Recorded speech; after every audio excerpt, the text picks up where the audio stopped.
Hello everyone.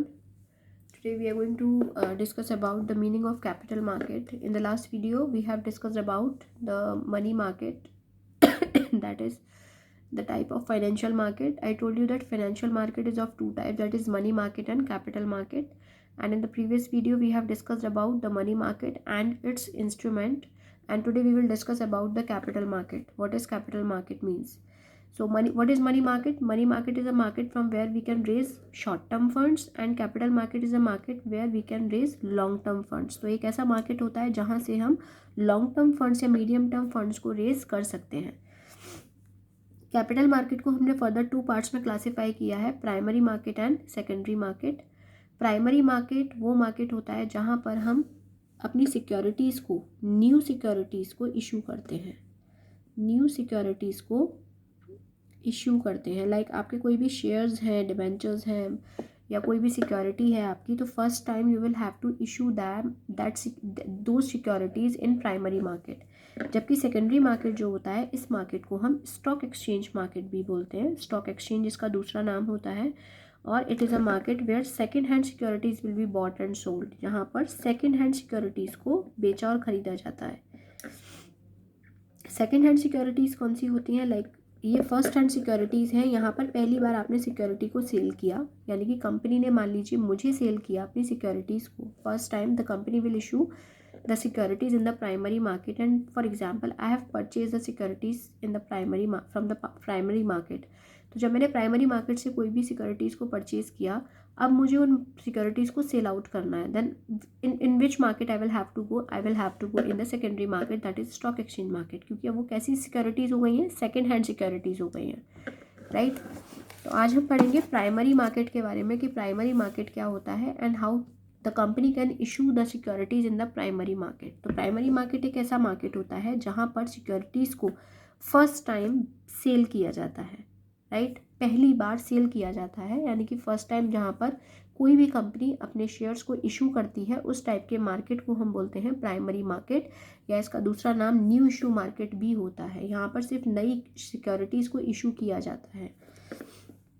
So what are the methods of flotation of securities? These are the very important methods, and the chances of that question to come in the board examination is 98%, I should say. बहुत अच्छा percent chance होता है इसका आने का.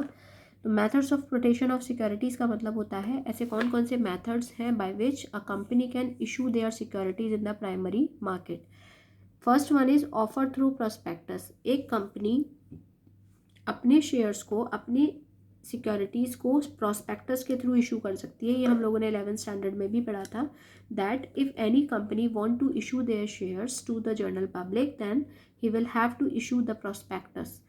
आप prospectus issue कर दीजिए और प्रोस्पेक्टस जनरेट करने के बाद आप उसको जर्नल पब्लिक को शो करिए. प्रोस्पेक्टस क्या होता है? प्रोस्पेक्टस एक ऐसा इन्विटेशन होता है to the general public so that means each and everything is written in the prospectus regarding the information of the company from its establishment. वो जब से बनी है कंपनी तब से और अब तक के बारे में, जब तक उसने जो जो अचीवमेंट्स किए हैं वो सब कुछ उसमें लिखे होते हैं, जिससे कि जितने भी आपके बाहर के इन्वेस्टर्स होते हैं, कस्टमर्स होते हैं, वो सब आपकी कंपनी की तरफ अट्रैक्ट होते हैं और आपकी कंपनी के शेयर्स को परचेज करते हैं. तो पहला मेथड तो ये हो गया offer through prospectus, that by offering the prospectus to the general public we can attract number of investors in our company so that they can invest in our organisation. Next is offer for sale. Offer for sale का मतलब होता है कि यहाँ पर आपकी जो companies होती हैं वो अब कंपनीज जर्नल पब्लिक को डायरेक्टली सेल आउट ना कर कर जो आपके इंटरमीडियरीज होते हैं उनको अपने सारे शेयर्स सेल कर देती हैं. इंटरमीडियरीज लाइक जो आपके ब्रोकर्स होते हैं, सब ब्रोकर्स होते हैं या फाइनेंशियल इंस्टीट्यूशंस होते हैं, उनको सेल आउट कर देते हैं अपने सारे के सारे शेयर्स, और बाद में ये इंटरमीडियरीज जर्नल पब्लिक को सेल कर देती हैं इंटरनली हाई प्राइसेस. उसको बोलते हैं हम offer for cell.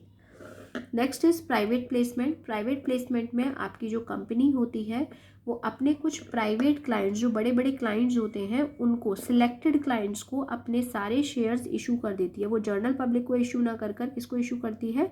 To the selected clients, right. उसको हम बोलते हैं private placement. Next is right issue. Right issue का मतलब हम सब लोग जानते हैं, बोनस शेयर्स के बारे में हम लोगों ने सुना होगा, या प्री एम्प्टिव राइट के बारे में हमने सुना होगा कि राइट इशू का मतलब होता है कि जब whenever a public company want to issue new shares to the general public, then first of all they will have to ask to their existing shareholders whether they are in need of more shares or not. अगर मान लीजिए मैं public company हूँ और मैं अपने share general public को issue करना चाह रही हूँ, तो फर्स्ट ऑफ ऑल मुझे अपने एग्जिस्टिंग शेयर होल्डर से पूछना होगा कि उनको और शेयर्स की ज़रूरत तो नहीं है, और अगर उनको और शेयर्स की ज़रूरत है तो पहले मैं उनको शेयर्स प्रोवाइड करूँगी और उसके बाद मैं जनरल पब्लिक को शेयर्स प्रोवाइड करूँगी। That is called right issue, right. तो ये राइट इशू जनरली ये भी बहुत इम्पॉर्टेंट एक मेथड है of flotation of securities in the market. Right issue में क्या होता है कि यहाँ पर जो आप अपने शेयर होल्डर्स को शेयर्स प्रोवाइड करेंगे, वो शेयर जनरली लो प्राइसेस में होंगे in comparison to the market prices. मान लीजिए आप मार्केट में 10 रुपये का एक शेयर बेचेंगे, तो अपने जो एग्जिस्टिंग शेयर होल्डर्स हैं उनको 8 रुपीज़ का या 7 रुपीज़ का, whatever the prices will be was determined by your organisation, आप उसी के अकॉर्डिंग उनको जो आपका शेयर का प्राइस है उनके अकॉर्डिंग आप देंगे। So in this method we can say that the shares are offered at a price which is below the market price, right? And a shareholder is given the right to accept the offer for himself or assign a part or all of his rights in favor of another person as well, right? And if the existing shareholder do not subscribe to the securities during the prescribed time, then we can say that the offer is open for offer for general public. अगर वो मतलब मना कर देते हैं कि नहीं हमें नहीं चाहिए, तो हम जनरल पब्लिक को फिर वो इशू कर सकते हैं, right? After then IPOs, initial public offers बोलते हैं हम इनको। इनिशियल पब्लिक ऑफर्स में कंपनी जो होती है वो अपनी सिक्योरिटीज़ को इशू करती है ऑनलाइन सिस्टम के थ्रू, राइट? ऑनलाइन सिस्टम के थ्रू करती है अपनी मतलब मीन्स आपको पता है कि जितनी भी आपकी जो भी आपकी पब्लिक कंपनीज होती हैं, they are listed under some stock exchanges. तो IPOs में क्या होता है, बिल्कुल आपके इशू थ्रू प्रोस्पेक्टस की तरह ही होता है, लेकिन ये ऑनलाइन सिस्टम के थ्रू इशू किया जाता है। ऑनलाइन सिस्टम के थ्रू आपके जो शेयर्स होते हैं वो इशू किए जाते हैं, उसको बोलते हैं हम इनिशियल पब्लिक ऑफर। तो these are some of the method, these are the 5 methods of flotation of securities in the primary market. और ध्यान रखिएगा कि प्राइमरी मार्केट में हमेशा न्यू इशू और फ्रेश सिक्योरिटी को ही इशू किया जाता है। सेकेंड हैंड सिक्योरिटीज़ के लिए सेकेंडरी मार्केट होता है, जो हम नेक्स्ट वीडियो में देखेंगे। Till then, good bye.